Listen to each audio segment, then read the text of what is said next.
ajouter comme intervenant.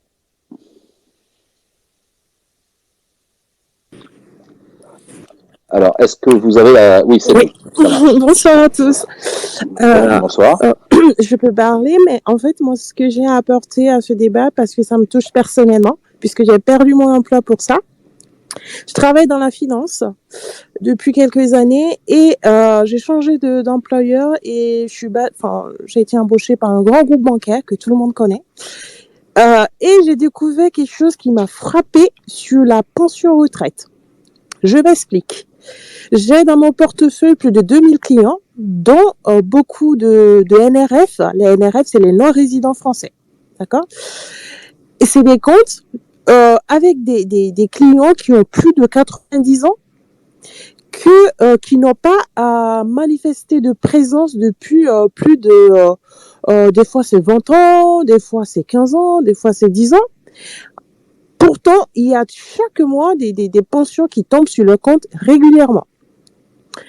Et je recevais tout le temps des certificats de vie, mais je vous garantis qu'on n'a pas besoin de faire Bac+20 pour savoir que c'est des faux certificats de vie, en fait. Et quand moi j'ai besoin, selon la réglementation bancaire, et surtout que Nathalie vient de rappeler ça, le TRACFIN on a fait une formation, bien sûr, et il y a des réglementations bancaires à suivre, en fait.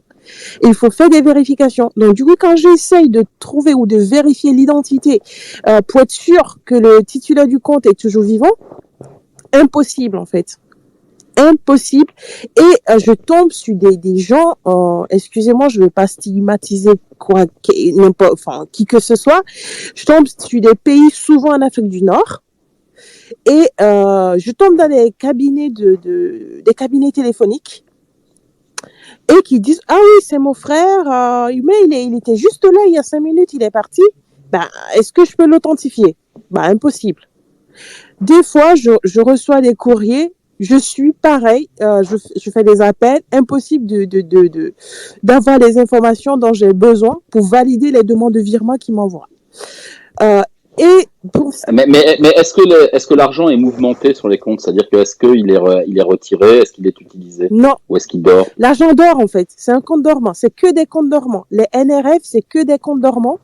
Et souvent, en fait, ce qu'on voit au moins 1 ou 2 fois par an, il y a des gros virements qui sont demandés. Et vous savez, dans les agences, c'est pas tout le monde. Et voilà. C'est pas tout le monde qui est futé pour faire des contrôles. Moi, je touche rien d'aide sociale en France. Je touche rien du tout. Je suis là, je paye des impôts tout le temps. J'ai rien.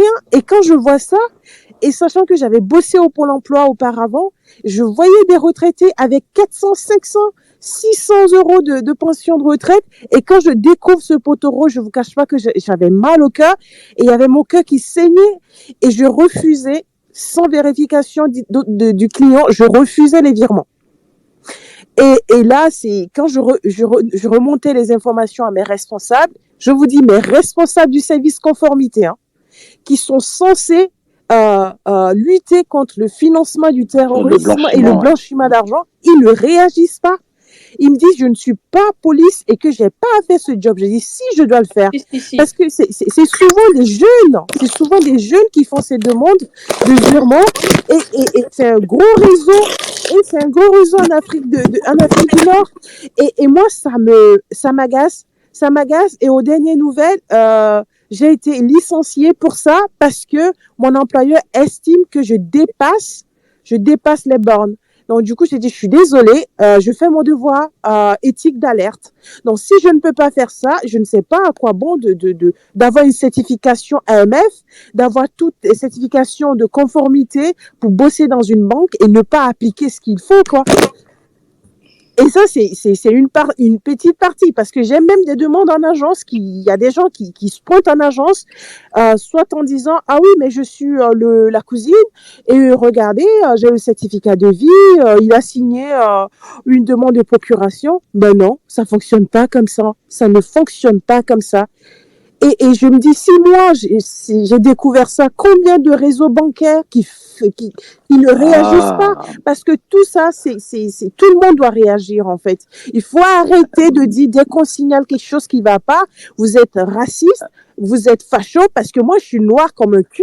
On me traite tout le temps de fasciste. On me traite tout le temps de raciste. J'ai même été agressée dans cette histoire, quoi. Pour vous dire, c'est un problème qui est très sérieux et que le gouvernement doit agir et faire quelque chose. C'est pas des petites demandes de 5 000 euros. Ils demandent 15 000, 20 000, 30 000 euros. C'est des comptes dormants, des comptes qui dorment depuis des années. ah oui, mais ça, madame, vous savez, si vous écoutez la presse depuis ce matin, il n'y a pas de fraude. Tout ça, c'est des fantasmes. Mais bon,